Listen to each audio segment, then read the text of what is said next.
Hi guys! Welcome back to my channel. It's your girl Chris, and today I will be sharing with you my current favorites. Ang tagal na rin nung huli akong gumawa ng favorites video. I think November 2016 pa nung huli. Pasensya na po. Medyo na-busy tayo. Tapos paulit-ulit lang kasi yung mga products na gusto ko.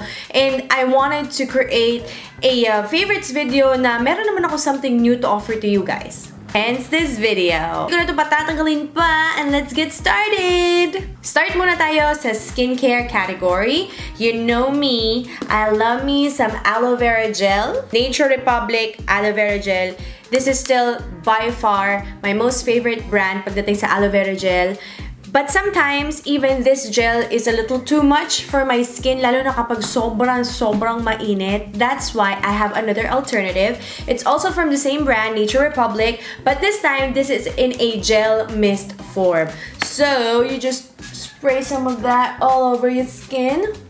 And immediately, you will feel na sobrang refreshing and it's cooling and it hydrates your skin kahit na mainit ang panahon. Another skincare favorite is this Vaseline na spray type na lotion in the Cocoa Radiant flavor. Sobrang love ko to. Hindi ko inasahan. Nagagamit ako ng ganito kadalas na lotion kasi ako talaga yung tao na ayoko may pinapahid sa balat ko hanggat maaari kasi ang lagkit nga, tas ang init ng klima dito sa Pilipinas, di ba? Pero ito, it comes in a spray type siya. Tapos it is very easily absorbed by your skin. And trust me, I use this during the summer days and hindi siya ganong kalagkit. Nakakahinga, nakakapawis ng normal ang iyong balat nang hindi siya naaapektuhan nitong product na to. Next up are my go-to makeup removers. Dalawa to. Itong isa medyo wasak na. I don't know guys kung nakita nyo na to sa Etude House. This is called the Etude House All Finish Mascara Cleaner. Kung kilala nyo talaga ako, alam nyo na sobrang obsessed ako sa mga waterproof na mascara. Kasi yun yung mga mascara na hindi nagka-transfer dito. So wala kang panda eyes, diba? Itong mascara remover na to, sobrang interesting ng wand niya kasi walang bristles. As in, parang plastic lang siya. Yung parang panlinis ang tenga, parang ganon. Tapos, it has this weird oil concoction inside na nakakatanggal talaga ng mascara mo. All you have to do is just to apply a little bit of it. Ang ginagawa ko, kukuha ko ng isang ganyan, wiggle ko lang siya, tapos pikit, wiggle ulit, tapos leave it for a good 10-15 seconds, and then wipe everything off with a wet wipe. Makikita mo talaga as in wala na kagad yung mascara mo. The only thing that I hate about it is the packaging design is thumbs up. But nakita nyo to, hindi ko na siya masara kasi it's broken. I don't know what happened. Hindi naman ako mahigpit magsara, pero ayan. The second makeup remover is this one. This is called the Premium Placenta Deep Cleansing Cream from the brand 3W Clinic. It's a Korean brand. And alam niyo naman, di ba, nakakapag-feature na ako ng mga 3W Clinic products dito. I got this from the Japan Ani event. Yung nagpunta si J Park dito. Naalala niyo ba yung vlog na yun?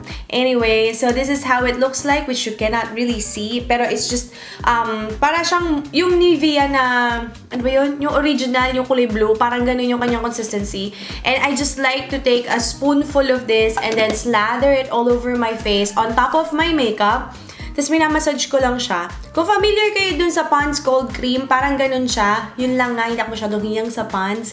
So, eto talaga, it never breaks me out. It takes off my makeup like a dream. Iba kasi yung feeling niya. It's not a balm. It's also not yung oil. Basta, kapag tinanggal mo yung makeup mo, very moisturized yung feeling ng skin. Ganon. Now, we move on to makeup tools. Nabili ko to sa Japan Surplus. I think for 10 pesos, 5 pesos lang. Nakikita nyo, may mga residue pa ng foundation, concealer, at saka eyebrow product. Kasi lately napansin ko, ayoko na nang nilalagay ko dito sa likod ng kamay ko. Although, it helps melt the product. Pero ang dugyot kasi, minsan nadidikit pa dun sa damit ko yung residue ng foundation. So sabi ko, ilagay ko na lang siya sa ganito. Para halimbawa, kung meron akong sponge, ganyan lang, ganon. O kaya meron akong brush, dudut-dutin ko lang, tapos ganyan, ganon. Since sinawakan ko na sila kanina, I am in love with beauty sponges lately. Sobrang obsessed ako sa mga beauty sponges, and I'm so happy that Miss Bella reached out to me. They asked me if I wanted to try some of their beauty sponges, and ang dami nila pinadala sa akin. Nuknukan ang dami, hindi ko pa nga nabuksan yung iba. Pero ito pa lang yung nabasa ko. Actually, this is like the most gigantic sponge na nakita ko sa buong buhay ko, kasi laki ata siya ng puso ko, o diba? Sabi nila, dupe daw to nung Real Techniques na mga sponges, and they are in fact very, very soft. They're not very dense. Hindi kagaya nung mga local na mga beauty sponges. Ito talaga sobrang ang lambot. Ang isa pa na favorite ko are these earrings na sobrang ayaw nung karamihan sa inyo. But I just love them! Ewan ko kung ba't ayaw nyo sa kanila. Basta gusto ko sila. It elongates my neck. It makes me look regal. But I love it. I love it that much. For the makeup favorite, I am obsessed with this Wonder 2 Cover Proof Foundation. I'm actually wearing it right now. It looks so good on camera. Tapos, it holds up really nicely on your skin.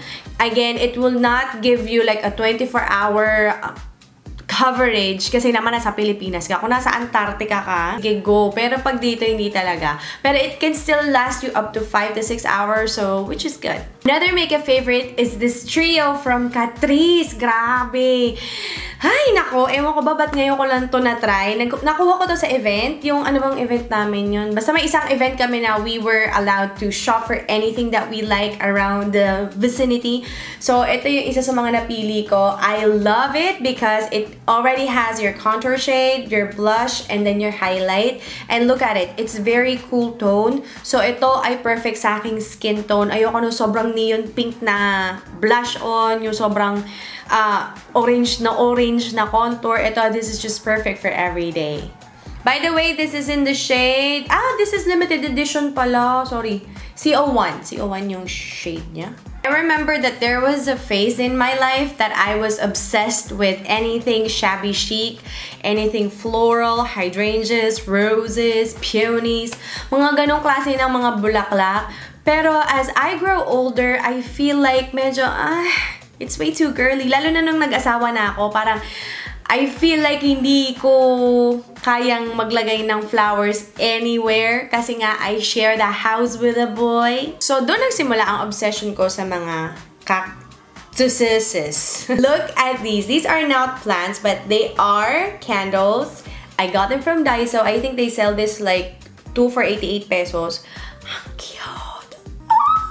Pagkatapos guys, kung medyo may improvement sa aking mga IG stories, it's all because of my Moto Z Play. And sobrang love ko tong attachment na to. Moto Mod ang tawag dito. You can attach it dito sa likod and immediately, see that? Oh, diba? Ang lakas na. Tapos ang ganda. Ang ganda ng quality ng music kapag lumalabas dito.